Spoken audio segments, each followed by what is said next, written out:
Margaret, hi. This must be your daughter and son-in-law. Hello. Nice to meet you. Nice to meet you. I'm Christiana, and I'm your nurse this afternoon who will be teaching you regarding falls prevention in older adults with dementia. It's a pleasure. Please have a seat. Thank you. Basically, do any of you have any knowledge with regards to preventing falls in older adults with dementia? No? Okay.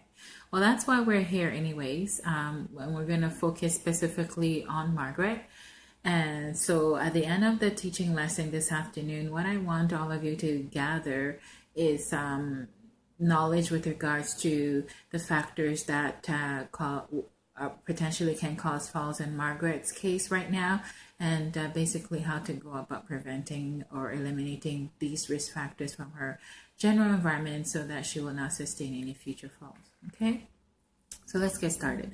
Basically what I did was I did a direct observation on Margaret. In addition, I did take a history on her, and what I discovered is that presently she is vulnerable to 4 risk factors of falls. Okay, and these 4 risk factors include: number 1, altered balance. Okay, so she has problems with her balance. She has poor eyesight, and she has some slight confusion, which is okay, Margaret, and medication polypharmacy as the 4th risk factor. Okay, so first of all, we're going to start with altered balance. Now, with altered balance, I noticed that Margaret finds it difficult to mobilize and transfer on her own.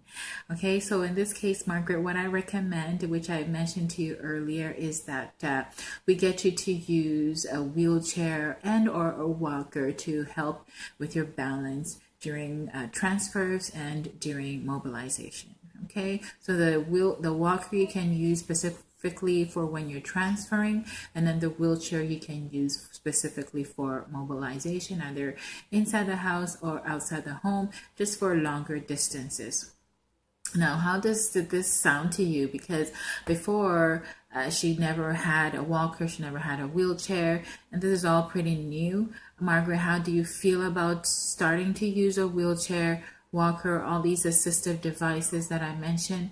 And family, daughter, son-in-law, how do you also feel about Margaret starting the use of these aids? Sounds good? Anything to prevent her from falling? Okay, great.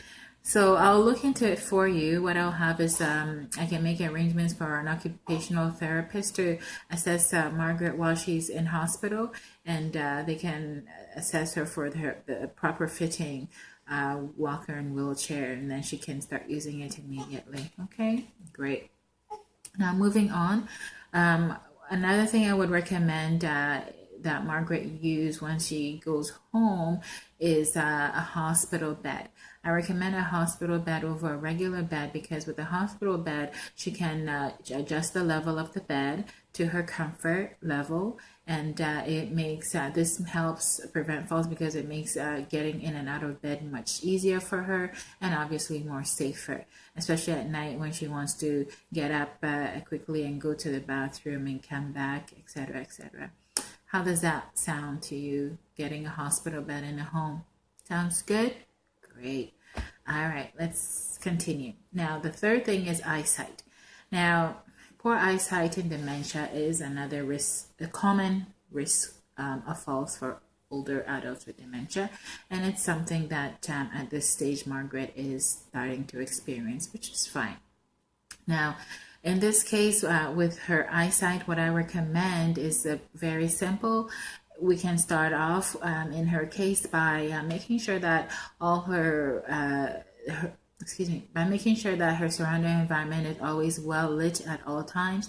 When she's home, make sure that you have enough lighting in your environment, and so that you can visualize objects around you more clearly. Okay, especially at nighttime when visibility is quite poor. Okay, and another thing that you can do to prevent falls due to your eyesight, Margaret, is to, and with the assistance of your daughter and son-in-law, to get rid of slippery rugs. If you have any slippery rugs in the home, just try and eliminate those items in your surrounding environment. Tuck away or take down any loose electrical cords. It's another thing you can do. And very important, ensure that your home is clutter free.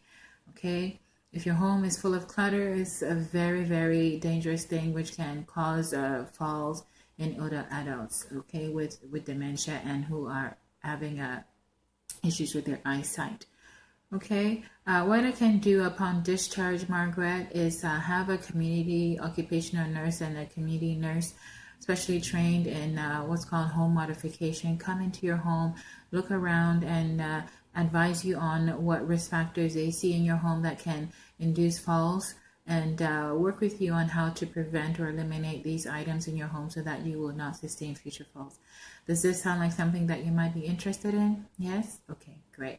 So after the teaching lesson, I will, or session, excuse me, I will get into, I'll look into this for you and make an appointment so that this will be set up for you once you are discharged from the hospital. Okay? All right. Now, confusion. In dementia, confusion is another risk factor. Okay, so in this Margaret's case, we're going to talk about confusion with regards to medication administration. Okay, so confusion can cause what is known as polypharmacy, which is over medication or the multiple use of drugs to treat a single ailment. Now, what can happen with polypharmacy is I'm more concerned about the adverse drug reactions that Margaret may possibly have if she overtakes or she takes too many medications all at once. In Margaret's case, she forgets whether she is taking certain medications or certain drugs because all her meds, as she mentioned before to me, are in vials. So sometimes she may forget that she is taking something, and then she takes it again with hopes that basically what happens in Margaret's case is she takes the medication and then she forgets that she's taken it. Okay, and then she takes it again. So this is what's known as polypharmacy. And at the end of the day, she becomes dizzy. Okay, and then this again can induce a fall. Okay, so in order to prevent this from happening, what I recommend is that we get her pharmacist to place all her medications and vials into what's called a Dispill system. Okay, have you heard of a Dispill system before? No? Okay. So basically what the Dispill system is basically a dispensing system intended to prevent errors in medication administration. To make it very simple, her medications will be put in a packet, and you have days of the week in each row and column with their name at the top. If you're interested in it, I can get the pharmacist to put her medications in this system for you, and then you can bring it in and I can show you how to go about taking the medications in the system. It's very simple, very straightforward. Comes in something like a blister pack where you pop the medications for each day. And then once it's popped, then you know that you've taken it. So that also helps with medication, preventing errors in medication administration, rather than having her meds in vials, whereby it's difficult to remember when you have confusion whether you've taken something and whether you've not taken it. Okay.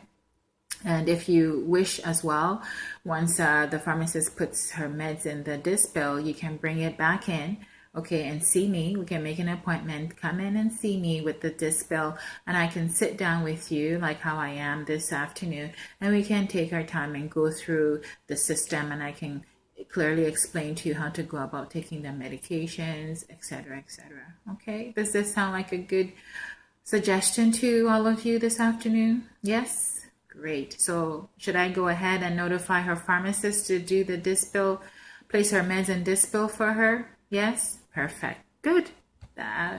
Great. Okay. So moving forward, basically that's all I wanted to mention to you this afternoon with regards to Margaret. Do you have any questions for me with everything that I've mentioned? No questions? Okay, well, I have some questions for you just to recap everything that I've talked about. Tell me, Margaret, you can also tell me as well, What are some of the recommendations I made with regards to preventing falls for Margaret? Yes, I suggested that she should use assistive aids such as a wheelchair and a walker. Yes. What else? I suggested that she remove clutter from her environment. Yes. And I also recommended that she wear appropriate footwear to prevent falls. Something with a grip. Yeah, you got it. You got it. Something with good grips underneath it. Excellent. And also to keep her environment well lit. Perfect, perfect. You're all such good students. Excellent. Okay, and before I forget, what about her medication, lastly? Yes, I did say that. I said we should move from the vial system and put all her meds in a dispill system to prevent medication error, preventing falls. Excellent. Very good. Okay, that's it.